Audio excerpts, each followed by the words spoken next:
Muito boa noite, sejam todos bem-vindos a mais uma transmissão da Primeira Igreja Batista em Oiticica, aqui na Zona Oeste da cidade do Rio de Janeiro.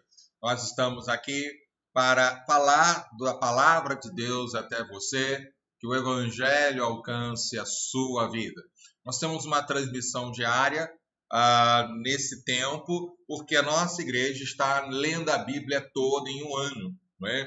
E nada melhor nessa pandemia do que nos alimentarmos diariamente com a palavra de Deus. A maioria dos crentes lê a Bíblia diariamente e aplica a sua vida, mas nem todos conhecem bem a palavra de Deus. Então, uma grande oportunidade. E se você perdeu algum capítulo, é só voltar às transmissões anteriores, né? Então, nós começamos a leitura da Bíblia no dia 31 de março deste ano e terminaremos, se Deus permitir, no dia 31 de março deste ano. E hoje nós estamos no dia do 171º dia, ou seja, dia 271. 271 dias consecutivos lendo a Bíblia e transmitindo diariamente um programa, né, fazendo uma transmissão com música, palavra de Deus. Nesse tempo de pandemia, nossa igreja durante um tempo só teve cultos online e agora, de agosto para cá, nós temos somente aos domingos de manhã e noite um culto presencial, com poucas pessoas, é claro, mas também transmitido pela internet. Que Deus abençoe a sua vida, sejam todos bem-vindos nesse sábado, né? Ainda aí com a movimentação dos alimentos de Natal, nesse dia 26. Que Deus abençoe e continue abençoando a sua vida. Nós vamos orar ao Senhor, pedindo a direção dele para a transmissão desse sábado, ok? Oremos. Senhor Deus e Pai, te damos graças por essa noite maravilhosa, por mais um dia que o Senhor nos concede aqui na terra. E se o Senhor permite que mais um dia vivamos aqui, porque mais um dia de missão, mais um dia, ó Deus, na tua presença, mais um dia para fazer discípulos do Senhor. Que possamos ter o mesmo amor que o Senhor tem pelas pessoas, para levar-lhes o Evangelho. Estamos aqui não a passeio, não a turismo, mas como teus representantes, como embaixadores de Cristo, como discípulos de Cristo. Queremos te adorar, queremos te exaltar, queremos declarar a tua grandeza, também queremos te louvar pelos teus feitos maravilhosos. Pedimos por esta noite, por essa transmissão, energia elétrica, internet, os aplicativos, o streaming, para que o Senhor possa, através da internet, tocar em cada vida também. É a tua palavra. Eu não tenho aqui tecnologias, grandes programas. O que eu tenho aqui a oferecer ao teu povo é a tua palavra. Que a tua palavra fale profundo a cada coração. Também queremos pedir pelas famílias que estão assistindo essa programação, não é? Que o Senhor continue abençoando, sustentando, fortalecendo, dando saúde, cura, dando paz, dando tranquilidade em Cristo Jesus. Toma os enfermos, temos orado pela vida do pastor Carlos Elias, que está internado com Covid. Também a nossa irmã Eliane Kátia, lá de Betim, Minas Gerais, foi minha professora quando eu ainda era junior.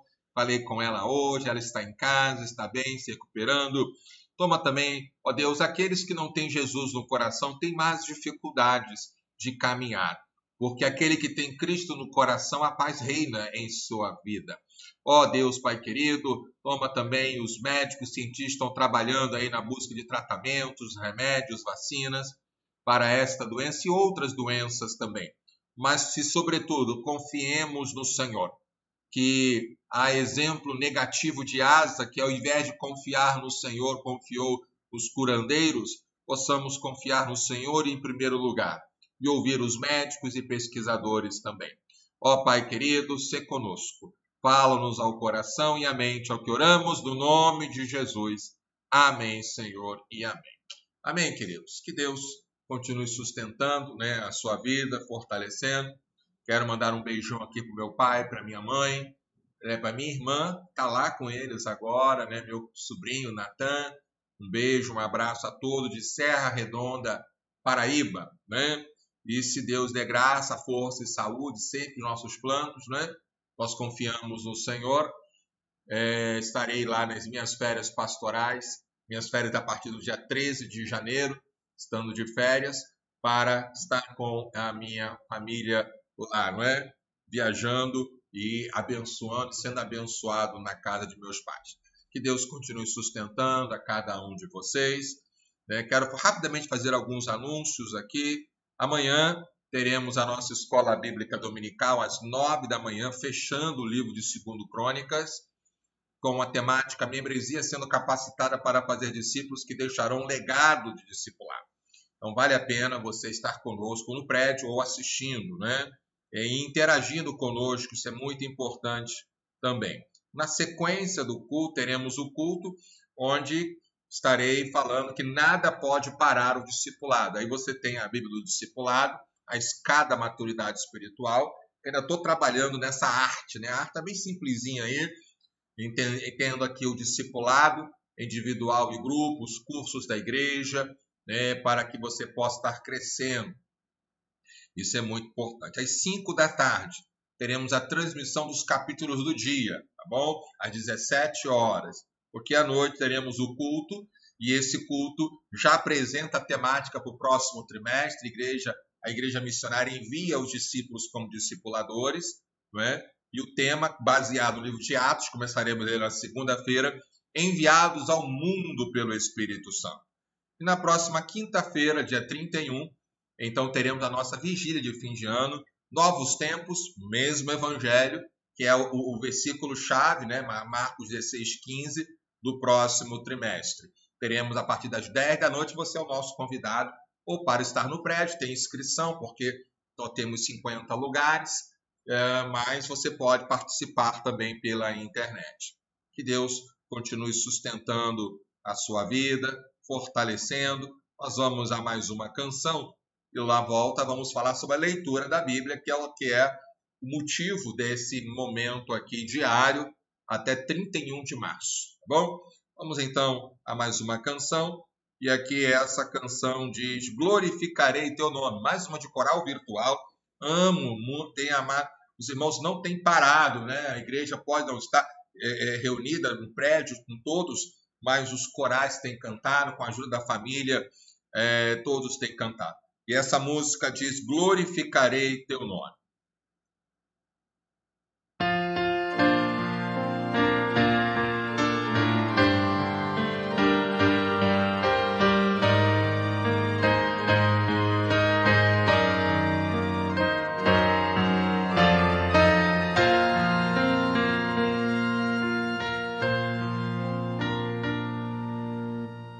Humildemente eu te louvo, oh meu Deus, diante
Amém. Glorificarei teu nome. O coral da Igreja Batista da Liberdade em São Paulo, pastor Fausto de Aguiar Vasconcelos, né? E os corais aí trabalhando, as igrejas trabalhando, né? Acho trabalhando até mais, né? Porque você se acostuma a chegar lá, ensaiar, né? Agora não, tem que partir para tecnologias, aprender, né? E aí vários irmãos aí, certamente com a ajuda dos seus pais, os líderes têm que ensinar, e os irmãos aí com a ajuda dos netos, muitas das vezes, né? E aí também isso tem aumentado realmente essa compreensão do Evangelho. Bom, como eu disse para vocês, nós estamos lendo a Bíblia toda em um ano, e esse é um projeto, né? Eu sempre tenho falado aqui da igreja dentro dessa questão da leitura da Bíblia. De 31 de março de 2020 a 31 de março de 2021, que é dentro desse ano eclesiástico da Igreja Missionária. Ano eclesiástico são os temas pastorais que eu utilizo por um ano. E o ano eclesiástico nosso, ele começa, né, de abril a março.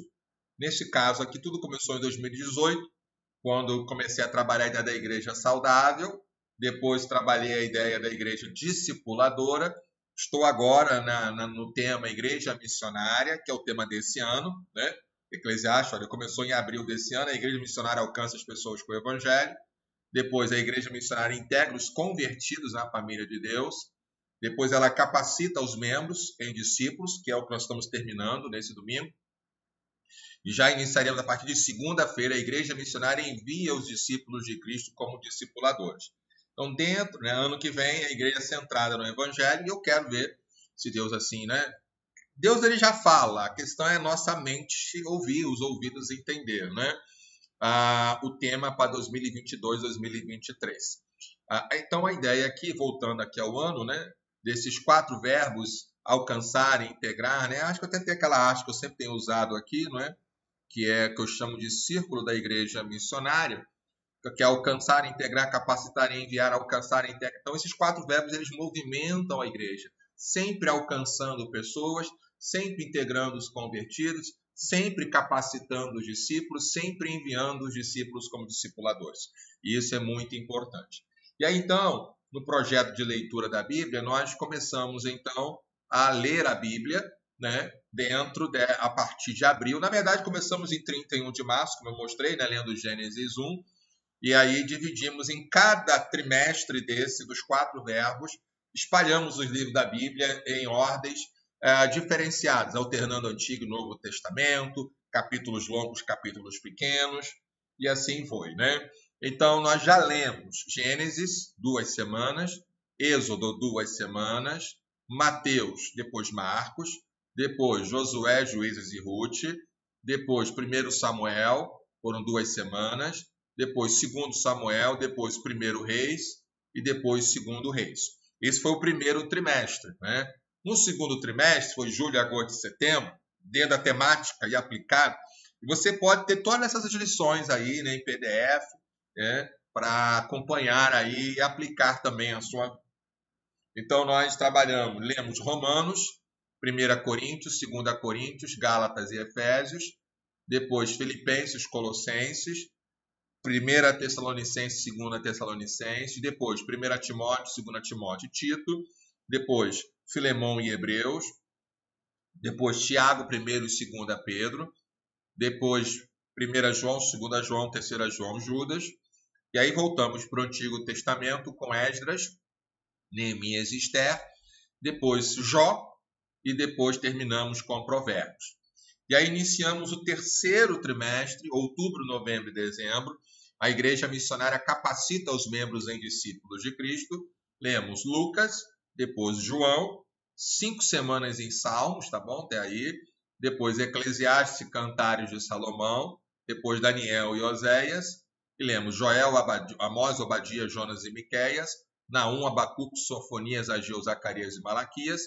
E fechando aí o terceiro trimestre, 1 Crônicas, foi semana passada, e hoje, amanhã, encerramos 2 Crônicas também. E aí vem o quarto e último trimestre, a Igreja Missionária envia, né, os discípulos de Cristo como discipuladores, em Marcos 16:15, que eu já começaria a pregar na vigília, né? E aí nós vamos ler semana que vem a lição de Atos, dos Apóstolos, tá bom? E aqui, olha, acho que até consigo mostrar para vocês a lição de Atos. Ó, no dia 3 de janeiro, a gente começa ali agora segunda-feira. Discípulos de Cristo enviados como discipuladores pelo poder do Espírito Santo, baseado aí em Atos 1:8, né?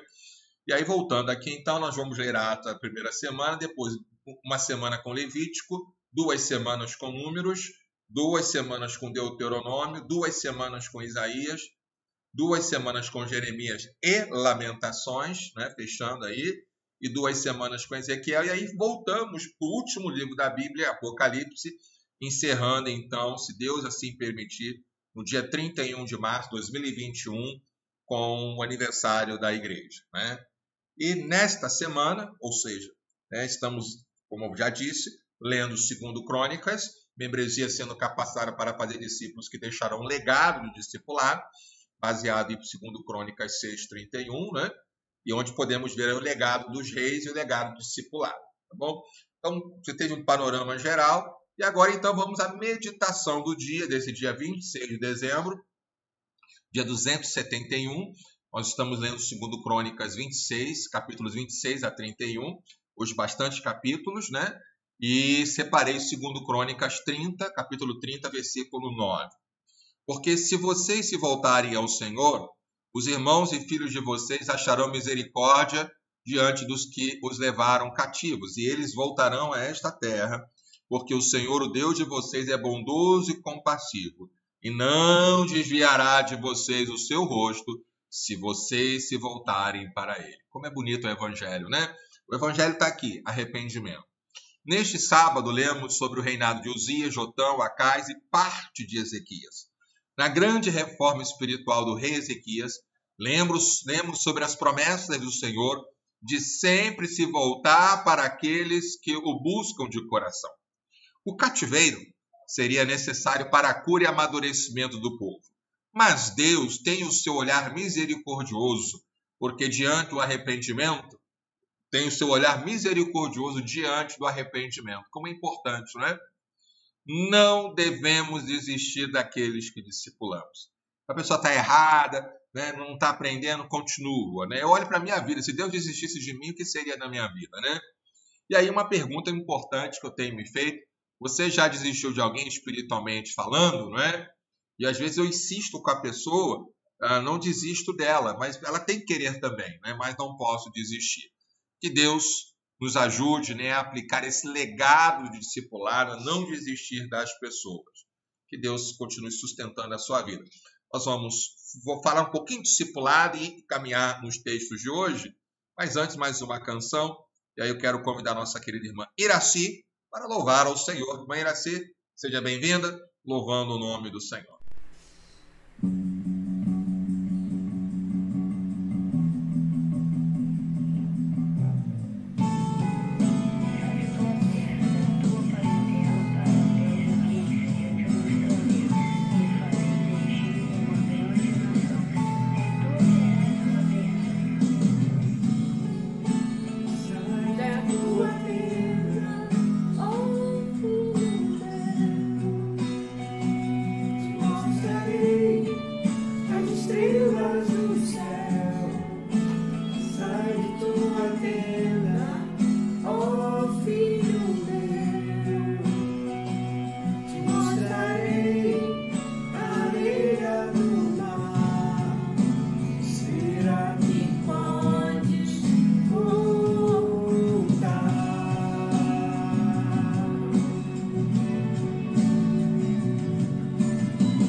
Ouvirei de sua boca, te abençoarei.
nova história Deus tem pra mim.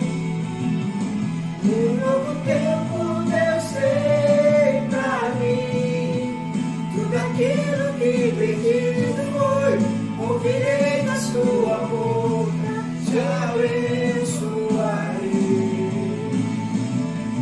Uma nova história Deus tem pra mim. Um novo tempo Deus tem pra mim. Tudo aquilo que perdido foi, ouvirei de sua boca, te abençoarei. Nova história Deus tem pra mim.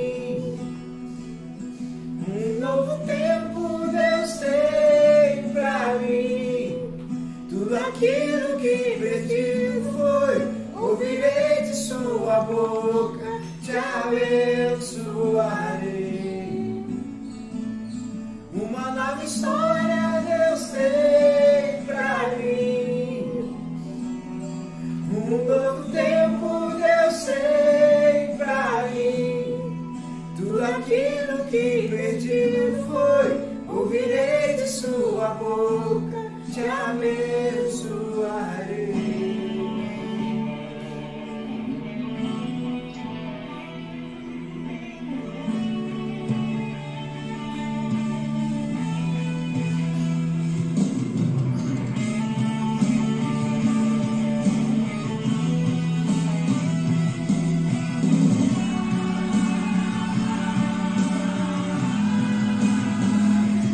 Uma nova história Deus tem pra mim. Um novo tempo Deus tem pra mim. Tudo aquilo que perdido foi, ouvirei da sua boca, te abençoarei. Uma nova história Deus tem pra mim. Um novo tempo Deus tem pra mim. Tudo aquilo que perdido foi, ouvirei da sua boca, te abençoarei.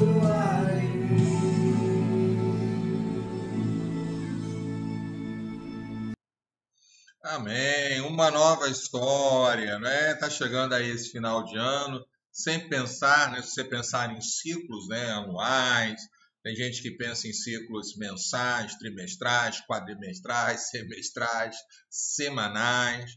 Eu trabalho com todas essas ideias por décadas até, né, de 5 anos, 10 anos, mas também penso um dia de cada vez, né? Eu vivo um dia de cada vez. E isso é importante para a gente poder caminhar. O chat continua aberto aí, você pode dar o seu boa noite, continuar dando o seu boa noite, interagir também, não é? E tudo. Bom, nós estamos falando nessa semana sobre o legado do discipulado. Eu queria fazer um rápido panorama aqui de um slide que eu tenho utilizado aqui e eu quero convidar você a participar. Eu quero voltar a um texto que é muito, que eu gosto de falar muito, né? Que é 2 Timóteo 2,2, estou utilizando aí a Nova Versão Internacional, que diz assim: e as coisas que me ouviu dizer na presença de muitas testemunhas, confie a homens fiéis que sejam também capazes de ensinar a outros. Então, eu já expliquei esse versículo, né? E quero retomar nele aqui, utilizando um gráfico aqui para ajudar. Nós chamamos de 4 gerações. Então, exemplificando aqui, né? Eu deveria aumentar até as figuras, mas a gente pode entender Paulo começando aqui, não é?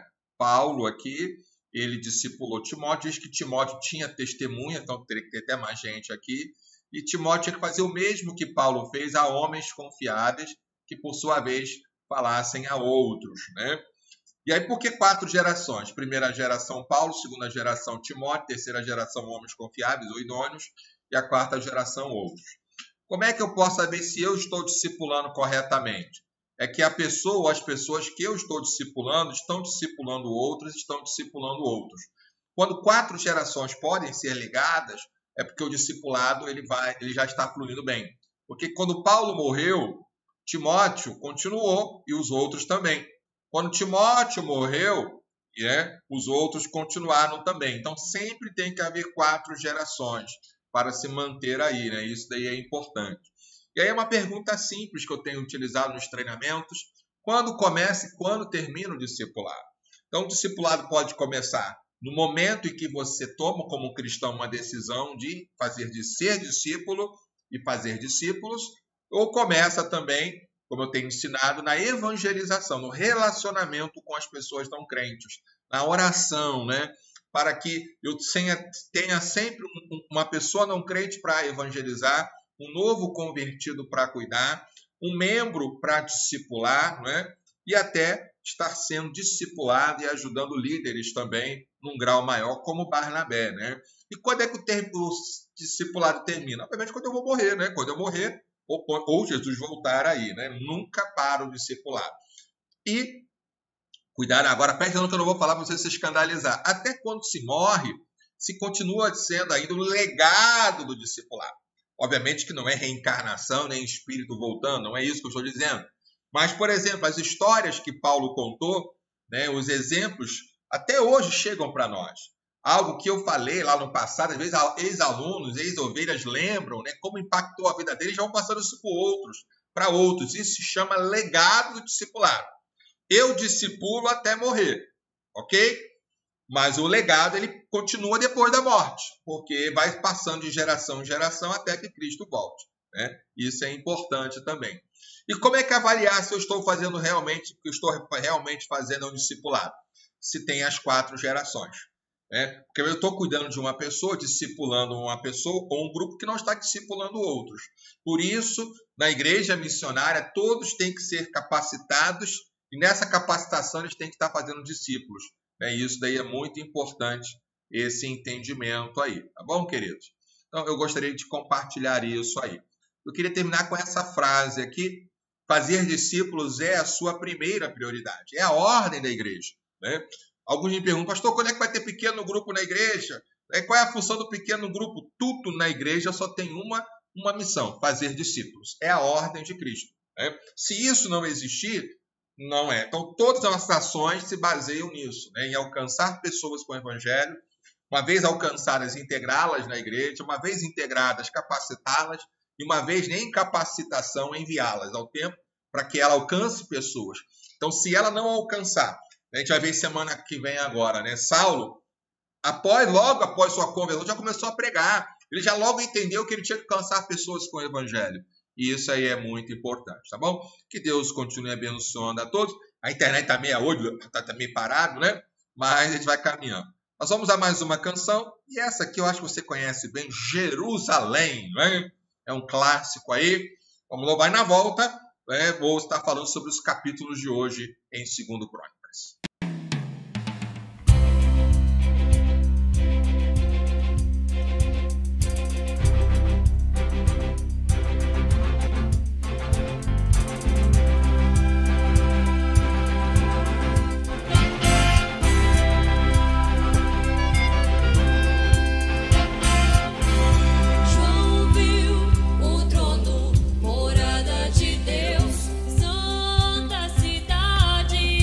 Jerusalém.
Jesus, que bênção aí essa canção, coro, orquestra, coisa muito bonita, dá trabalho, né? Em breve estaremos voltando aí ao vivo, né? Que Deus continue abençoando a sua vida. Nós vamos então agora aos comentários dos capítulos de hoje, né? Nós estamos lendo a Bíblia toda. Deixa eu pegar aqui minhas anotações. Nós estamos hoje lendo 2 Crônicas 26 a 31, né, que são os capítulos de hoje. E aqui eu estou com a minha Bíblia aqui, né? Liderança, cadê que tá aqui, ó? Liderança Cristã, John Maxwell, que ele vai analisar justamente o tema que eu estou abordando, né? O legado, né? Aqui ele vai chamar mais de liderança, mas eu entendo também que é a questão do discipulado, né? Então nós vamos ver aí já nessa caminhada. Obviamente eu não vou ler todos os capítulos, mas comentarei alguns versículos em destaque para você nesse sábado estar aí bem alimentado com a palavra do Senhor. Então vamos lá. Nós começamos com o rei Uzias, né, depois do trágico reinado de Amazias, né? Nós vamos então aqui, lembrando que 2 Crônicas também está, você tem referência em 2 Reis aqui, né? Então vamos lá, vamos por partes aqui. Todo o povo de Judá tomou Uzias, que tinha 16 anos de idade, e constituiu o rei em lugar de Amazias, seu pai. Depois da morte de seu pai, Uzias reconstruiu Elate e a restituiu a Judá, né? Opa, passei muito aqui. Uzias tinha 16 anos de idade quando começou a reinar e reinou 52 anos. Então, um reinado grande até, né? E a mãe dele se chamava Jecolias e era de Jerusalém. E aqui, o resumo da vida dele. Se dá no início e no final, né? Ele fez o que era reto aos olhos do Senhor, segundo tudo que Amazias, seu pai, tinha feito, né? Então, ali, Amazias ele não foi coração inteiro. Então, a comparação com o pai dele já dá a dica de que o coração de Uzias não era inteiro. A gente vai entender isso lá. Propôs-se a buscar a Deus no dia de Zacarias, que era sábio nas visões. Enquanto Uzias buscou o Senhor, Deus o fez prosperar. Isso é muito importante, né? Ele foi e guerreou contra os filisteus, Deus o ajudou contra os filisteus, contra os árabes, contra os meunitas, né? Os amonitas pagavam tributos, inclusive ele chegou a ser poderoso, né? Então, Uzias começou muito bem, um grande reinado ali, né? Fez construções, tinha um exército de homens preparados, né? Um grande exército, inclusive, bem equipamentos de guerra, né? Colocou máquinas, inclusive, né? Uzias se espalhou até muito longe, porque ele foi maravilhosamente ajudado até se tornar muito poderoso. Então, se você ler só até aqui, Uzias era um grande rei, né? Mas terminar bem não é fácil. Não é fácil. A vida cristã, a vida é uma maratona, não é? Não é aquela corrida de 100 metros. Viu na São Silvestre? Começa aquele pessoal correndo, botando faixinha lá. Daqui a pouco, vai passando o tempo, os atletas... E olha que a São Silvestre acho que são 10 quilômetros, se eu não estou enganado. Os atletas começam, aí vão tomar ponta. Porque não é começar correndo, é saber correr, não é? E aí, então, veio o coração, aí vem o problema de Uzias. Mas depois que Uzias se tornou poderoso, o coração dele se exaltou para a sua própria ruína. Sempre é o problema. Ele cometeu uma transgressão contra o Senhor, seu Deus, porque entrou no templo para queimar incenso no altar, a área reservada apenas, exclusivamente aos sacerdotes. Porém, o sacerdote Azarias entrou atrás dele acompanhado de 80 sacerdotes do Senhor, homens de maior firmeza, enfrentaram o rei Uzias, ele estava sem controle ali, né? E eles disseram para eles, olha que ousadia para o rei, um rei poderoso, um rei com grande exército. Não compete a você, Uzias, queimar incenso diante do Senhor, mas aos sacerdotes filhos de Arão, que são consagrados para esse serviço. Saia do santuário, porque você cometeu uma transgressão e isso não lhe trará honra da parte do Senhor Deus. Então, deixa eu continuar aqui, isso. Então Uzias se indignou. Ele tinha um incensário na mão para queimar incenso. No momento em que ele se indignou contra o sacerdote, porque o orgulho dele, né? Ele já estava se achando já um semideus, digamos assim. A lepra lhe saiu na testa, ali mesmo, na presença dos sacerdotes, na casa do Senhor, junto ao altar do incenso. Quando o sumo sacerdote Azarias e todos os sacerdotes se voltaram para ele, eis que ele estava leproso na testa, né? Ou a lepra, também é conhecida hoje como hanseníase, né? E então apressadamente o tiraram lá, porque podia contaminar.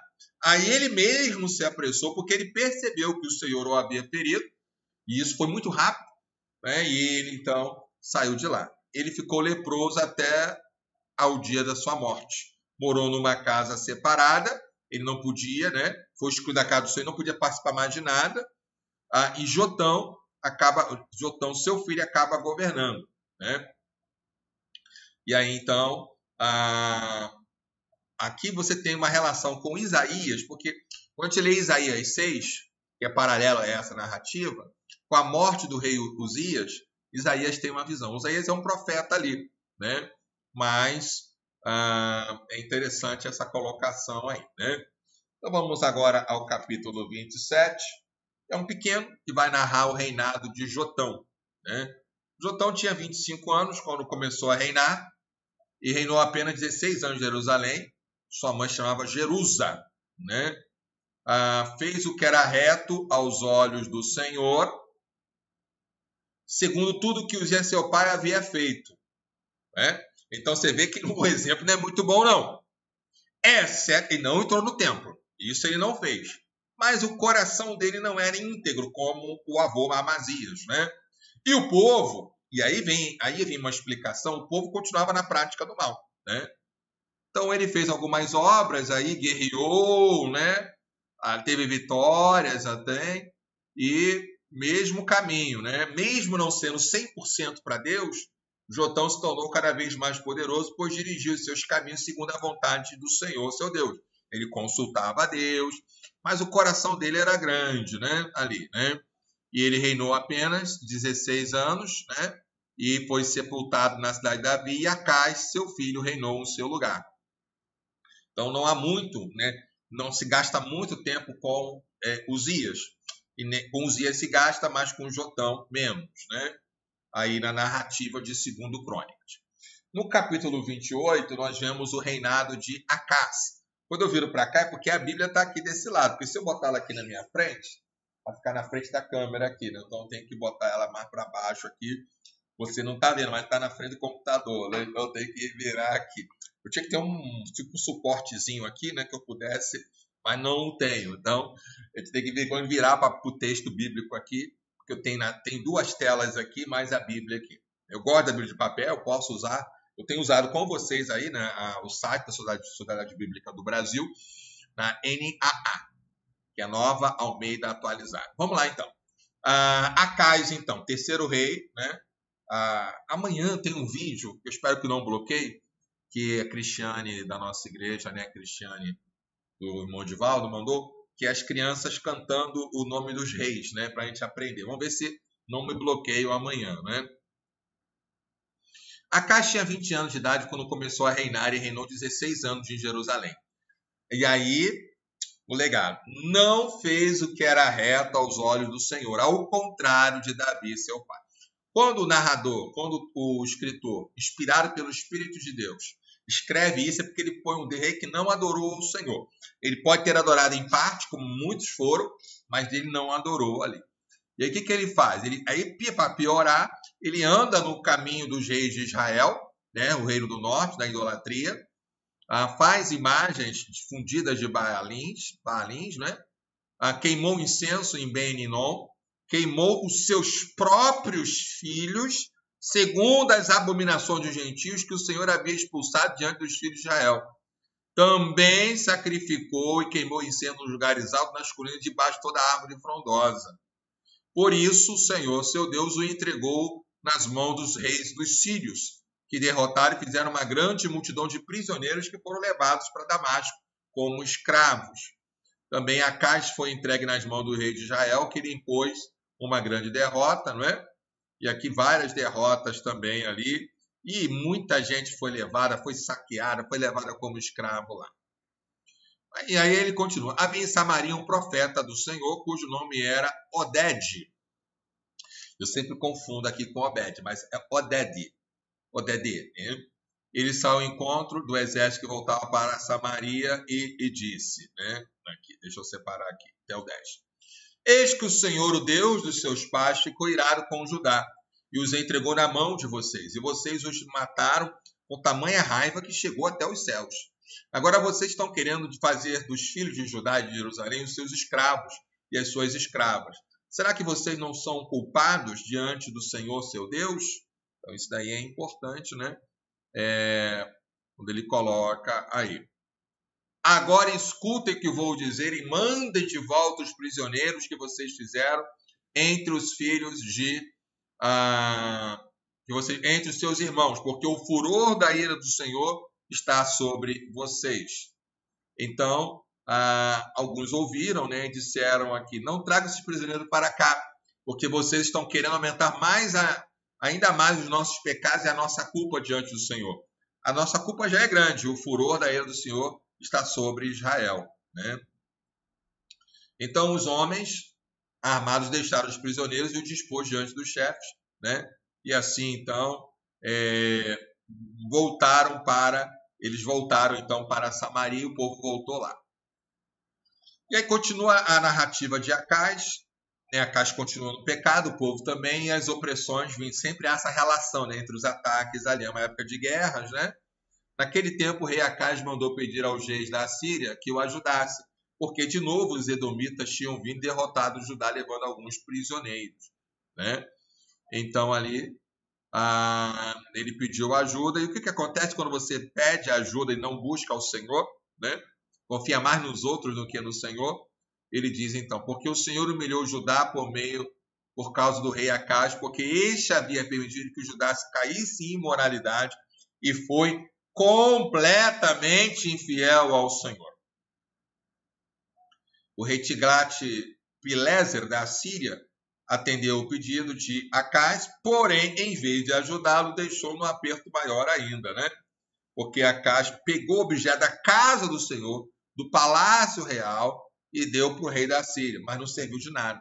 Quer dizer, você consegue entender quando a gente busca, né, e não quer saber de Deus, é um caminho muito complicado, né?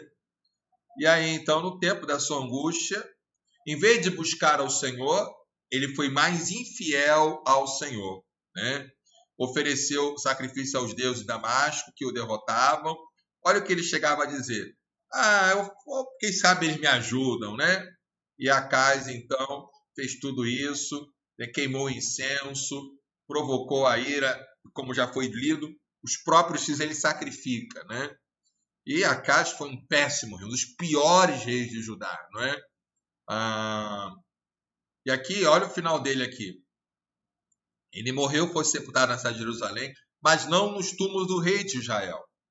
E aí, Ezequias, seu filho, vai reinar em seu lugar. E aí você tem um péssimo pai, um péssimo rei e um grande rei. Vem na sequência o legado. Né? Ezequias vai buscar ao Senhor e aí vai reinar em seu lugar. Né? Então vamos aqui ao capítulo 29. Né? Ezequias. Ezequias tinha... Deixa eu só separar aqui, né? Isso. Ezequias tinha 25 anos quando começou a reinar e reinou 29 anos em Jerusalém. A mãe dele chamava Abia, né? Filha de Zacarias. Ezequias fez o que era reto aos olhos do Senhor, segundo tudo que Davi, seu pai, havia feito. Então, era um coração 100% para Deus. Só adorou a Deus. Né? E no primeiro ano do seu reinado, no primeiro mês, ele abriu os portões da casa do Senhor e os reparou. Né? Estava tudo destruído, foi tudo vendido, foi tudo lapidado, foi tudo sequestrado. Né? Ali, então, ele chama os levitas e diz: levitas, santifique-se agora a si mesmo, santifique a casa do Senhor, Deus de seus pais. Tirem tudo que é impuro, porque ali tinha deuses, né? Idolatria dentro da casa do templo ali de Salomão. Né? E ele falou, então, né? Nossos pais abandonaram, porque nossos pais foram infiéis e fizeram o que era mal aos olhos do Senhor nosso Deus e abandonaram. Desviaram o seu rosto do tabernáculo do Senhor e viraram as costas, né? E aqui ele foi elencando tudinho aqui, né? E aí ele diz para eles: agora estou resolvido a fazer uma aliança com o Senhor Deus de Israel, para que o furor da sua ira se afaste de nós. Meus filhos, não sejam negligentes, pois o Senhor os escolheu para estar diante dele, para o servirem, para serem seus ministros e queimarem incenso. Então, os levitas, ele faz uma relação dos levitas, né, que vão trabalhar ali na restauração do templo e do culto, né? Eles se santificaram, se separaram, consagraram, conforme diz toda ali a lei de Levítico, né? E começaram a sacrificar no primeiro mês, 8 dias. Então foram falar com o rei Ezequias. Já purificamos toda a casa do Senhor, bem como o altar do holocausto, com todos os seus utensílios e a mesa da proposição, com todos os seus objetos. Também todos os objetos que o rei Acaz, em sua infidelidade, jogou fora durante o seu reinado, nós já preparamos e santificamos, e eis que estão diante do altar do Senhor. E aí então o rei Ezequias se levantou de madrugada, reuniu os chefes da cidade e subiu à casa de Deus. Por que subiu? Porque o templo fica num monte, né? O Monte Moriá, né? Ali. E ele traz então ali os animais para os sacrifícios, né? Ali para a oferta do pecado e tudo ali. A música volta também, não é? Ali os levitas. E diz assim: no momento em que começou o holocausto, que é a queima, né? Começou também o cântico ao Senhor com as trombetas, ao som dos instrumentos musicais de Davi, rei de Israel. Toda a congregação se prostrou quando se entoava o cântico e as trombetas soavam. Tudo isto até findar-se o holocausto, né? Depois que eles terminarem de oferecer o sacrifício, o rei e todos que estavam com ele, né, terminaram, né, de oferecer o sacrifício, o rei e todos que estavam com ele se prostraram e adoraram, né? Então o rei Ezequias e os chefes ordenaram aos levitas que louvassem o Senhor com as palavras de Davi e de Asaf, o vidente. E eles fizeram com alegria e se inclinaram e adoraram. Então Ezequias tomou a palavra e disse: agora vocês se consagraram ao Senhor, venham e tragam sacrifícios e ofertas de ação de graças à casa do Senhor. E aí vieram, né, todas as doações, todas as ofertas, e assim se restabeleceu o ministério da casa do Senhor. E olha a conclusão. Ezequias e todo o povo se alegraram com o que Deus tinha feito pelo povo, porque esta obra foi feita em pouco tempo, né? Então o culto é restabelecido e tudo isso é importante. Bom, vamos agora ao capítulo 30, porque dentro da restauração você tem também as festas, né, sagradas aí. Depois, Ezequias enviou mensageiros, né? E aí ele vai dizer por quê. Porque o rei e os seus príncipes, toda a congregação de Jerusalém, tinham concordado em celebrar a Páscoa no segundo mês. Não puderam celebrar antes porque não tinha tempo ainda, estava tudo desconectado, não tinha mais culto, não tinha mais quem conhecesse a palavra, um estado realmente de firmeza, de tristeza, né? Então, foi convocado para celebrar a Páscoa porque não celebravam mais com um grande número de participantes, conforme estava prescrito, né? Então ele faz a convocação aqui, olha, e diz que não é assim de qualquer jeito você deve ir para a Páscoa, não, né? Entregue-se ao Senhor e venha ao seu santuário, né? Porque se vocês se voltarem para ele, voltarem ao Senhor, os irmãos e os filhos de vocês acharão misericórdia dos que os levaram cativos, e eles voltarão a esta terra, porque o Senhor, o Deus de vocês, é bondoso e compassivo, e não desviará de vocês o seu rosto, se vocês se voltarem para ele. Então, essa carta vai caminhando, né? E então, olha que diz o texto bíblico. Também em Judá se fez sentir a mão de Deus, dando-lhes um só coração para cumprir a ordem do rei e dos príncipes, segundo a palavra do Senhor.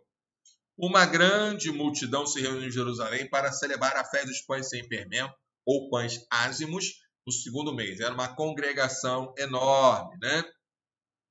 E ali você tem os sacrifícios, todo o ritual, né? Toda a orientação da Páscoa, os seus significados, né? E Ezequias vai orar por eles, né? Porém, Ezequias orou por eles dizendo, né, que o Senhor, que é bom, perdoe todo aquele que dispôs o coração a buscar o Senhor, seu Deus, o Deus de seus pais, ainda que não segundo a purificação exigida pelo santuário, que eram detalhes que eles não conseguiram controlar. O Senhor ouviu, então, a oração de Ezequias e sarou o povo, né? Então, eles ficaram com muita alegria durante os 7 dias, né, a semana inteira, com alegria, louvor ao Senhor. E Ezequias falou ao coração de todos os levitas que revelavam bom entendimento no serviço do Senhor, né? E houve muita festa ali para aquela Páscoa ali, né? Houve grande alegria. E aqui é um detalhe: houve grande alegria em Jerusalém, porque desde os dias de Salomão, filho de Davi, rei de Israel, não havia acontecido coisa semelhante. Havia Páscoa, mas menor, mas com essa grandeza, né? Vai ter uma maior ainda com Josias, mas com Ezequias, né? E então os sacerdotes se levantaram para abençoar o povo, a voz deles foi ouvida e a oração que eles fizeram chegou até a santa habitação de Deus, até os céus. Ok? E aí a sequência aí com a reforma de Ezequias, né? Nós vamos aí trabalhar aí o último capítulo de hoje, porque o 32 nós vamos trabalhar amanhã, não é? Conforme isso mesmo, só para que eu me empolgo e vou embora, né? Acabando, vamos lá. Então agora a reforma, né, feita por Ezequias. Deixa eu separar aqui o versículo primeiro, que é bem grande, né? Acabando tudo isso, todos os israelitas que estavam ali saíram às cidades de Judá, queimaram as estátuas, cortaram os postes da deusa Aserá, derrubaram os lugares altos e os altares em todo o território de Judá, Benjamim e Manassés, até que tudo estivesse destruído. Depois, todos os filhos de Israel voltaram para as suas cidades, cada um para a sua propriedade. Então, uma mudança de coração aí, né? Eles entenderam também, claro que é uma ordem real, mas eles entenderam que precisavam quebrar tudo ali, né? Ezequias, então, reorganizou, né, o serviço do templo, né, as ofertas, as festas também, né? Vai fazer a questão da dedicação de todos eles aí, né, e vai organizando. E aí, então, o sumo sacerdote Azarias vai responder, então, às perguntas, questionamentos de Ezequias. Desde que o povo começou a trazer essa oferta à casa do Senhor, temos comido nos fartado delas. E ainda tem sobrado muita coisa, porque o Senhor abençoou o seu povo, e esta grande quantidade é o que sobra. Então Ezequias ordenou que preparasse depósito na casa do Senhor, né? E ali ele elenca aqui, né? Todos são responsáveis por guardar esses depósitos, né? Esses tesouros aqui, a ordem ali, como é que foi feito aqui. E aí conclui-se aqui, foi isso que Ezequias fez em todo o Judá, fez o que era bom, reto e verdadeiro aos olhos do Senhor, seu Deus, em toda a obra que Ezequias realizou na casa de Deus, na lei e nos mandamentos, para buscar o seu Deus, ele o fez de todo o coração e foi bem sucedido, né? E aí, Ezequias ganhava 10. A gente vai ver que no final ele vai ter um probleminha aí, ninguém é perfeito, né? Mas fica a lição para todos nós aí. Que Deus abençoe. Nós não podemos, né? Como pastor, eu não posso mudar o coração de ninguém. Só Deus pode mudar o coração das pessoas. As pessoas podem até obedecer porque o pastor falou, né? Mas é tão raro isso no meio batista, né? Mas a obediência ao Senhor, à palavra de Deus, ela é maior, né? Então, que Deus a todos abençoe. Uma boa noite de sábado. Prepare-se para amanhã, domingo. Se você vai estar presencialmente ou pela internet, né? Seja com o seu coração voltado ao Senhor para o último domingo desse ano 2020, tá bom? Nós vamos encerrar com uma canção, mas antes vamos orar ao Senhor.